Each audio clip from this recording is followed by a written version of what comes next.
Tā, pirmās dienas nakts atskaita pēc deprivācijas miega.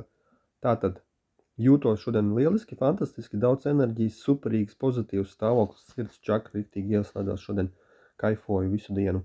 Gulēšana, jo es jau nezinu, kā pareizi jādara gulēšana, tātad vakarā, naktī. Es sāku aizstāt miegu ar relaksētu, atslābinošu vērošanu ķermeņa, un kādu laiku man tā izdevās, jā.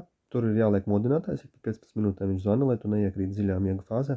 Un kaut kur pēc 2 stundām tādas pasākuma es atslēdzos, pamodos no rīta 6 no rīta, sanāk kaut kur 3 stundas bija aizmidzies pa īstam. Un tad vēl pēc pamošanās vēl 2 stundas es biju tajā īsajās līdz 15 minūtēm tādās tā kā ar modinātāju visu laiku tajās virspusējā miega fāzēs. Sanāk 3 stundas dziļais miegs, kaut kur 3 stundas 4 virspusējais. Lūk, šāds pirmās nakts princips. Šonakt eju tā, ka negulēšu. Tāda doma.